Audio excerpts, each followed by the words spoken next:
So this video is about being mindful as a leader and how to 10x your performance and your company's performance and your people's performance. So what I'm going to share with you today is this formula to being at peace and living in wisdom. Something that I aspire to do, but don't always get there, and it's challenging. So here's what happens. Some fire breaks out as a leader, because there's always going to be fire. And your ego says, why is this happening to me? What is going on? What about me causes this? Now you have another option. You can be in the how.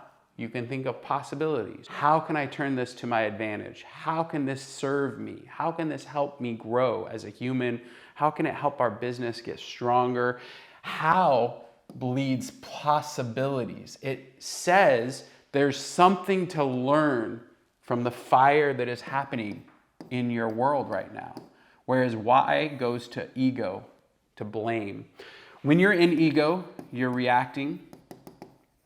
And the reactions can never be good for humans. What's wrong with you? Why did you do that? The reality is what you want to live in is in the present.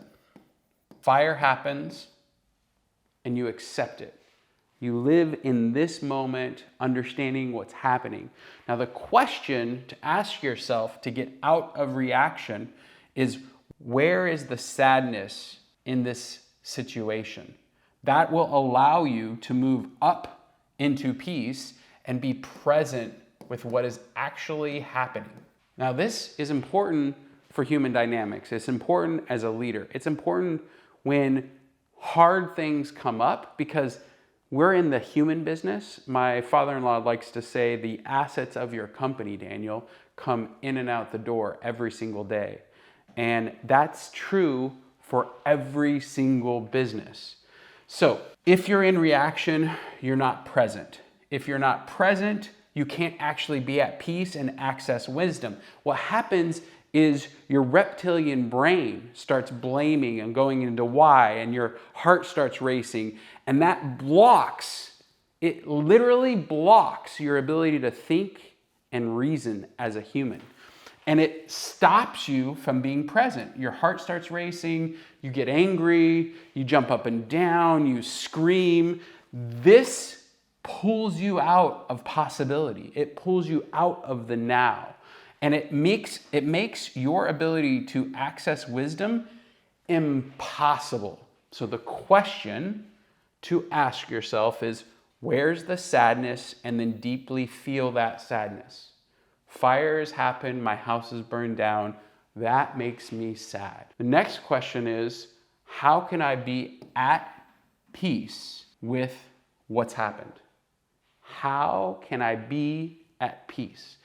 How gives you open to possibility. The next question you could ask yourself is, how is this an opportunity? Oh my gosh, my home is burnt down, and you know what? I actually am excited about the opportunity to design a brand new home. I'm thankful that we have home insurance. I'm thankful that my family's alive. I'm thankful that no one got hurt. I'm thankful that my world is still intact and there's a place for me to go. The question in your life is this is a matter of perspective, and it's a matter of accessing peace and wisdom. The reality is that life is always gonna have fires.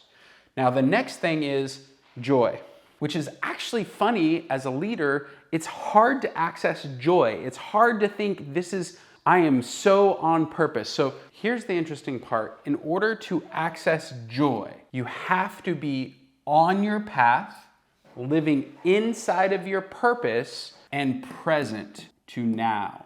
This is literally how, as a leader, you can access joy.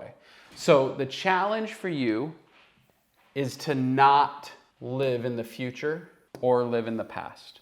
Now, the challenge with living in the future is no matter what you do, you can't control it. It's never going to end up exactly how you expect. Now, you can obviously, as a leader, make plans, organize, do as best you can to hit the goal. But the reality is, if you spend your life always here, you will lack the happiness and joy that we all as leaders and entrepreneurs want in our life. And if you live in the past, what you're doing is you're taking the experiences that you've had and you're putting them through this filter of how you are feeling in that particular moment. Same thing with the future. How you're feeling in this particular moment will limit your ability to access the past. And to be honest, half the things that, happened in the past, every time I think about them, they're just a little bit different. And that's not interesting. It's not fun, and it will eliminate your ability to access joy and peace. How do you stay in the now? This is really easy, but not simple, meaning you actually have to practice this in order for it to work. And we all know people who are super joyous and super present, and you get into a conversation with them and you are connecting at a high level with them. And you're like, oh my gosh, that person has it. I want it. This is how. 1, breath. Most people breathe from the top part of their body, not from the bottom. Breathe wide, big, and often. You're feeling anxious, you're feeling stressed, take 5 minutes, just breathe. Access your whole body. Be in the 5 senses. We all have 5 senses. Most of the time we're walking around ignoring them. Feel your body, smell, sight, touch.